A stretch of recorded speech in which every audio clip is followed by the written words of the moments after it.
पहले का टाइम में तो ना तो इंटरनेट था, ना तो लाइब्रेरी इजली पे उपलब्ध था, ना ही यूट्यूब वगैरह था। पर लोग हमारे देश में पहले भी फाइनेंशियल लिटरेट थे।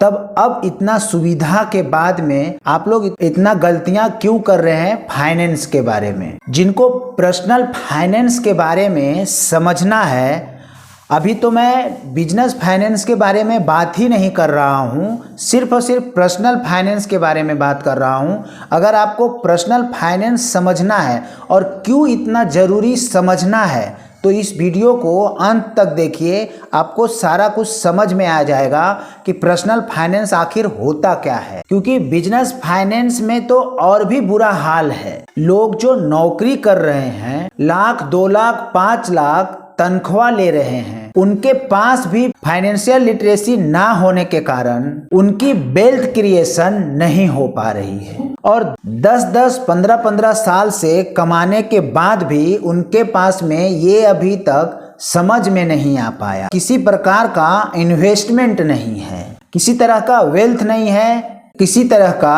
अच्छी सेविंग नहीं है। ये सब सारी चीजें मैं आपको स्टेप बाय स्टेप बताऊंगा कि कैसे फाइनेंशियल एजुकेशन नहीं होना आपके लिए, जिसमें आप अपनी फैमिली और सब लोग सफर कर सकते हैं। अब सही मायने में आपको ये बता दूं कि फाइनेंशियल इग्नोर से है क्या, इनका लक्षण क्या है, उनके सही साइंस क्या है। ध्यान से सुनिएगा। पहला, आपको पता नहीं है कि सेविंग और इन्वेस्टमेंट में फर्क क्या है। और दूसरा, आप अपने एक्सपेंसेस को ट्रैक नहीं करते हैं, आपके पास कोई बजट नहीं है। तीसरा, आप इम्पल्सिव स्पेंडिंग करते हो, जब आप एक्साइटेड हो वहां पे आपने कुछ भी खरीद लिया। और बहुत सारे लोग फाइनेंस के बारे में समझना बोरिंग मानते हैं, और कुछ लोग बोलते हैं यार अपने को यह सब्जेक्ट समझ में नहीं आता। बहुत सारा लोग जब यह कहते हैं तो मेरे को दिल से बहुत तकलीफ होता है कि ये कैसे ऐसी बातें कर रहे हैं जिससे आपकी पूरी जिंदगी और आपके पूरे परिवार के जिंदगी निर्भर हो, उसके लिए आप इतना लापरवाही कैसे कर सकते हैं। उसी सब्जेक्ट को आप सीखने की बजाय इग्नोर कर रहे हो यार। और कई बार आप इतने डिप्रेस हो जाते हो, कई बार आप इतना डिपेंडेंट हो जाते हो, भगवान ना करे आपको कोई गलत फाइनेंशियल एडवाइजर मिल जाए, भाई उसका घर भर जाएगा और आपका घर खाली हो जाएगा। अब ये जानते हैं कि ये 4 फाइनेंशियल एजुकेशन ना होने का नुकसान क्या है। नोट कर लीजिएगा, हमारे हर वीडियो में कुछ ना कुछ आपको सीखने को मिलता है, तो पेन और डायरी लेकर बैठा कीजिए, क्योंकि बहुत सारे नॉलेज और बहुत सारे मार्केट का तजुर्बा आपको मिलने वाला है। कर्ज का जाल, EMI और क्रेडिट कार्ड का चक्कर में लोग फंस जाते हैं। दूसरा, इन्वेस्टमेंट अपॉर्चुनिटी, मौके ऐसे जहां पर बहुत अच्छे स्टॉक मार्केट में, रियल एस्टेट में इन्वेस्टमेंट हो सकती है, वे मिस कर जाते हैं। तीसरा, इमरजेंसी फंड का ना होना। कभी कोई मेडिकल इमरजेंसी आ गई ना, जनरल इंश्योरेंस, हेल्थ रेस अच्छा ले रखा है, ना ही घर में पैसे हो, ना ही अकाउंट में पैसे हो। और चौथा है रिटायरमेंट क्राइसिस। आपने सब कुछ अपने जिंदगी का लगा दिया अपने बच्चे को पढ़ाने के लिए, और अपने रिटायरमेंट के लिए कुछ भी नहीं रखा। आप लोग में से कितने आदमी बागवान पिक्चर देखे होंगे? अगर जो बागवान पिक्चर देखे हैं और उनका स्टोरी से कुछ ना कुछ प्रभावित हुए हैं, तो कमेंट में जरूर बताइएगा। जब आप लास्ट तक बागवान पिक्चर देखते हो, आपका आंख से आंसू आ जाता है, क्योंकि जब पूरी जिंदगी अमिताभ बच्चन ने उस पिक्चर में अपने बच्चों के लिए निकाल दिया और अपने रिटायरमेंट के लिए कुछ भी ना रखने की वजह से उन्हें दर दर की ठोकरें खाना पड़ रही थी।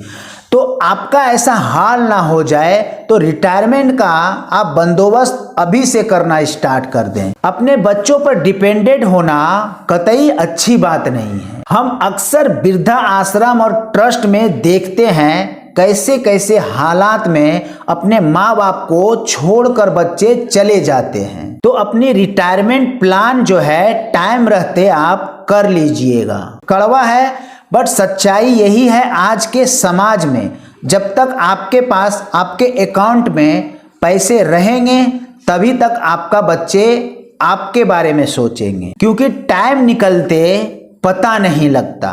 30-40 साल जिंदगी का यूं ही निकल जाता है। अब चलिए ये जान लेते हैं वे 4 फाइनेंशियल मिथ है ना, जो गलतफहमियां हैं लोगों के फाइनेंस के बारे में, वे आपको बताता हूं 1 by 1। पहला, सेविंग और इन्वेस्टमेंट सेम है, जबकि रियलिटी ये है कि सेविंग एक हैबिट है और इन्वेस्टमेंट एक स्ट्रेटजी। दूसरा, मुझे इन्वेस्टमेंट के लिए ज्यादा से ज्यादा पैसा चाहिए, पर सच्चाई यह है कि स्मॉल इन्वेस्टमेंट भी कंपाउंडिंग करके बहुत ज्यादा पैसा हो जाता है। तीसरा, फाइनेंशियल प्लानिंग सिर्फ अमीर लोगों के लिए है, तो इसका सच्चाई ये है, यह है फाइनेंशियल प्लानिंग हर इनकम ब्रैकेट के लिए जरूरी है। चौथा मिथ ये है कि इंश्योरेंस एक खर्चा है, फाइनेंशियल सेफ्टी नहीं है, क्योंकि आपकी एक बढ़िया फैमिली के लिए सेफ्टी का जुगाड़ है। अब सवाल ये होता है कि लोग फाइनेंशियल लिटरेट हैं, क्योंकि पहले के समय में ना तो इंटरनेट थी, ना तो लाइब्रेरी थी, ना तो ये यूट्यूब का वीडियो था, इतना अवेलेबल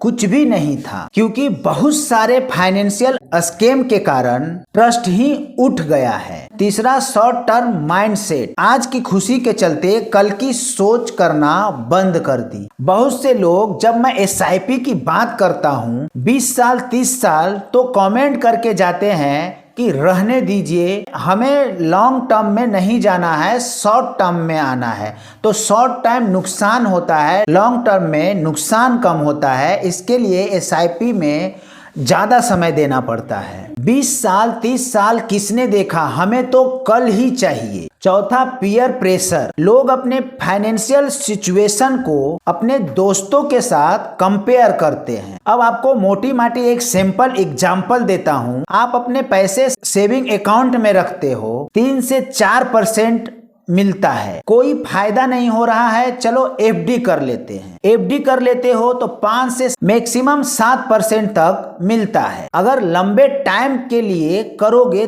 तब। और वहीं पे अगर यही पैसा म्यूचुअल फंड में लगाओगे तो 15%, 20%, 25% तक, 25% शेयर से अगर आपको नॉलेज है तो 40% भी आप पार कर सकते हो। इक्विटी का 30% पर कुछ भी आपको रिटर्न मिल सकता है, बशर्ते इसके लिए आपको नॉलेज लेने की जरूरत है। विदाउट नॉलेज आप म्यूचुअल फंड में ना जाएं, नहीं तो आपको नुकसान के सिवा कभी भी फायदा नहीं होने वाला है। अगर आप FD में रख रहे हो तो 7% पर इन्फ्लेशन है, तो आपका पैसा तो उतना ही रहेगा, तो आपका पैसा घट रहा है, क्योंकि नॉलेज नहीं है। PPF में लोग पैसा लगाते हैं PPF में, और PPF में भी 7% ही मिलता है। यार उनके बजाय म्यूचुअल फंड में लगाओ, बहुत सारे कंपैरिजन लगाओ, क्योंकि अगर आप 12,000 रुपया म्यूचुअल फंड में लगाते हो और 12,000 रुपया आप फिक्स में डालते हो,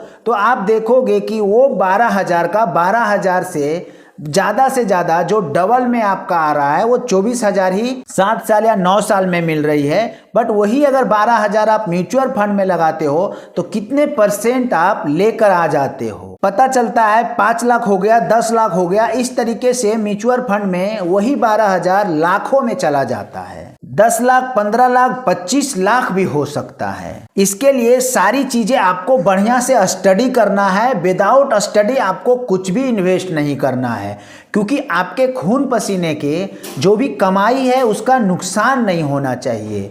तो उसके बारे में नॉलेज लीजिए, स्टडी कीजिए, इस तरीके से फाइनेंशियल आप फ्रीडम जी सकते हैं। बट उसके लिए आपका नॉलेज की होना बहुत ही जरूरी है। पहला, अपनी फाइनेंशियल एजुकेशन स्टार्ट करो, इमरजेंसी फंड बिल्ड करो, कम से कम 6 महीने से साल भर एक्सपेंस आपके पास लिक्विड में रहना चाहिए। चौथा, इन्वेस्ट अर्ली और रेगुलरली जल्दी से जल्दी शुरू करें और लेट मत कीजिएगा। पांचवा, एक फाइनेंशियल एडवाइजर अच्छा सा ढूंढ कर रिसर्च करके रिव्यू लेकर के वे जरूर रख लीजिए दोस्त, जो सारी के सारी फाइनेंशियल लिटरेसी के बारे में आपको बताता रहे। एक छोटी सी जाते जाते आपको एंड में चेक लिस्ट देके जाता हूँ। फाइनेंशियल लिटरेसी के ऊपर नोट कर लीजिएगा, पहला आपका बजट क्या है, दूसरा इमरजेंसी फंड है, तीसरा मंथली इन्वेस्टमेंट, SIP आप कुछ भी कर लो, चौथा आपको फाइनेंशियल टर्म का बेसिक सी नॉलेज। तो यह था दोस्तों